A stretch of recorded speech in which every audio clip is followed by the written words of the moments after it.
Hey, what's up, everybody? We got 10 minutes to talk about angled versus straight spotting scopes with Mr. Ryan Muckenhern over here, who has quite a lot of experience behind some spotting scopes. And he also commented that if you combine the two words, it spells out strangled. So yes, thanks, I did. Thanks for that. With that said, and on that positive note, let's dive in. What is the difference? We get this question a lot. People will ask, why do we even have a straight and an angled? What's going on there? Great question, application-based and somewhat like personal preference. It will depend. Okay, but optically. Optically, not going to see really an appreciable difference between the two. Like you're not going to have an inherent advantage one way or the other, at least that you could really see. Yeah. All else similar. Yes, it's the presentation of the optic to your eye, and then how you're going to interact with it when you're using it. Okay. So I think when you are making the decision, if you're on the fence, one call us up. We can certainly talk about it, but consider what you're going to be doing with it. Like, what's your primary use? Where are you going to be using it? And how are you going to be using it? What do we see out there most often? For me, it's angled. Yeah, I mean, if you look at like the numbers out there and everything, I mean, angled far outsells the straight. Is that because everybody just kind of thinks like, oh, I see everybody else with an angled, or is that because most applications warrant an angled? I think it's catching on. I don't know. This is back in my infancy of optics use. My first spotting scope that I bought was a straight because I looked at angle. I'm like, I'm never going to get on target. Like I want to look at mule deer or antelope or something, and I'm going to lose them because the angled. So because you'll be looking at the ground to look forward. Yeah, and I had it in my head that the straight was the intuitive device to use. And just point and look. Yep. And there's a little bit of truth to that, but after my initial foray with a straight spotting scope, I immediately got rid of it and got an angled. Why? So really it comes down to like use. And how like you're using or looking through the scope, like the act of looking through it.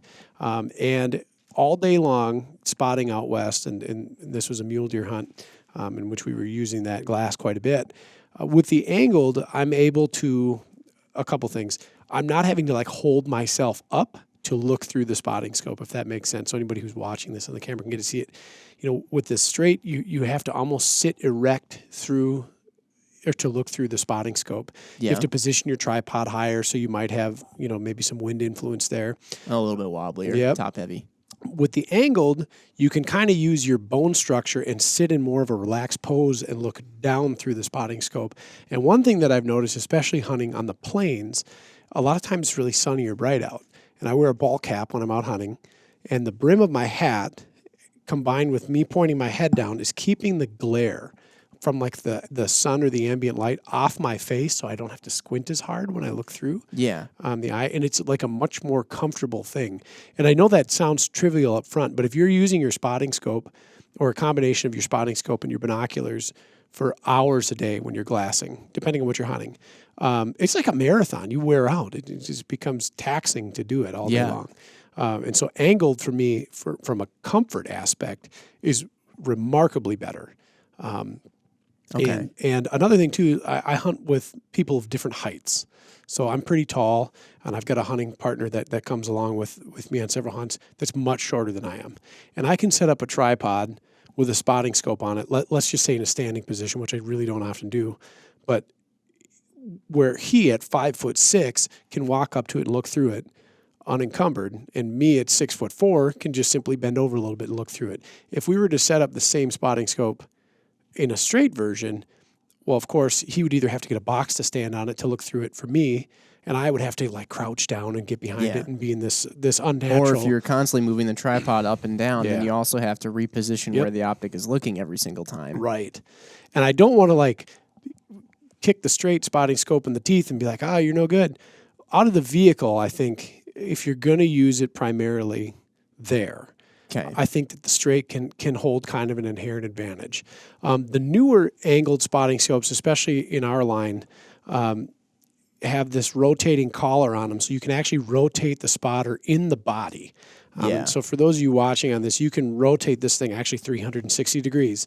And if you're seated in the vehicle and you've got a car window mount and if you imagine like you're facing your steering wheel, you've got your spotting scope perpendicular to you. You can actually turn the eyepiece so that it's pretty much into your eye, and you don't have to turn your body to look out. Now that's if you're looking like to your 9 o'clock. Yeah, but correct. if you're looking to like your 11 o'clock, like over your side view mirror, then actually a straight is kind of nice because you're just looking right into it. Right. Whereas, you know, like if you're trying to look into a straight to your 9 o'clock, you got to like warp around it. And then, so it kind of depends on there'll be angle. There'll be some the angle. The exceptions to this, like the Razor HD 11 to 33, does not have that little rotating collar. Oh yeah. Out of the car window, the straight is a way better option. True. Than the angled. You got to kind of fight with the angled, and if you don't have a car window mount, like our Summit car window mount's a ball mount that has a ton of articulation in it. You can move the spotting scope all over the place. Our standard car window mount is a pan mount, which I prefer, but it lacks the articulation. If I run my angled 11 to 33 out of the window, I've got to do some clever repositioning in my seat to use it. It's not an imposition, but it's not as easy as the straight version would be. So with 4 minutes left, let's also talk about real quick. You've mentioned before straight being a great option for high angle glassing. I also want to talk about shooting too, so we'll fit this in. But like high angle, you're mentioning like sheep or mountain goat or whatever hunting, where sometimes you're glassing a creature that is way down steep beneath you. Yes. So picture that tripod setup, and you're standing on top of a mountain and you're looking down. Well, with the angled spotting scope, you have to kind of get down and above. Whereas with the straight, you're almost looking just straight through it. And that's kind of really the only other exception to that rule. Yeah. On the inverse, if you're looking up, then the angled is nice because you don't have to like get underneath like a telescope or something with a straight. Because otherwise we're running the tripod above our heads, and we don't offer a tripod that tall, and you'd be hard-pressed to find one out on the market without getting clever with some duct tape and broomsticks to extend your center column. But the straight out the car window or very, very high angle looking down. Yeah. Okay. So how about when you're at the range now? Because there's a lot of shooters out there listening to this who like to spot with a spotting scope for the high magnification. Sure. What do you prefer there? Still angled, Okay. unless it's mounted on a bench top. And even then, I can still make the argument towards angled more often than not. When I'm shooting prone, I can fire my rifle and simply lean over and look into my angled eyepiece as it sets on my tripod. Yeah. Which with that collar, you've rotated the eyepiece to angle towards you slightly. Sure. And you can do that on a bench top even if you have a big enough one. Correct. And then some people will even put on like a long eye relief eyepiece as well, so they don't even have to like lean over that far into the scope. Right.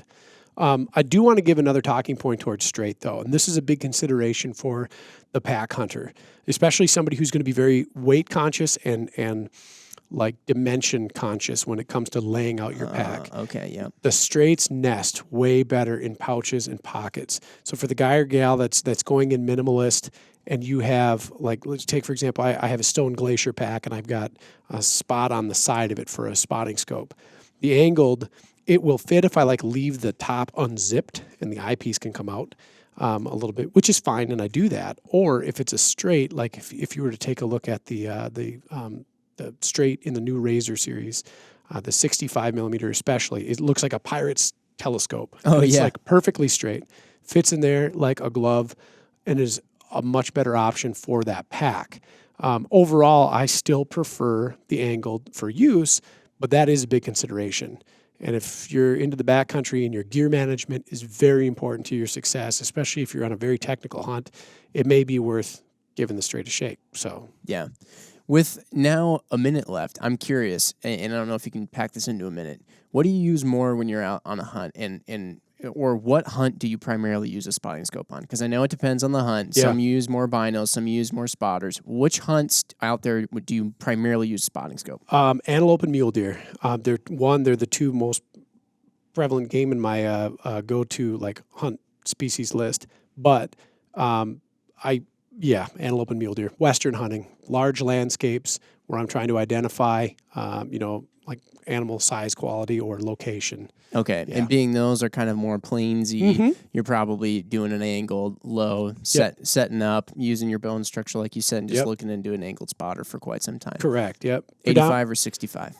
50 or 65. Oh, that's right. Yeah. You're a big 50 proponent of that 11 to 33. 50, yeah.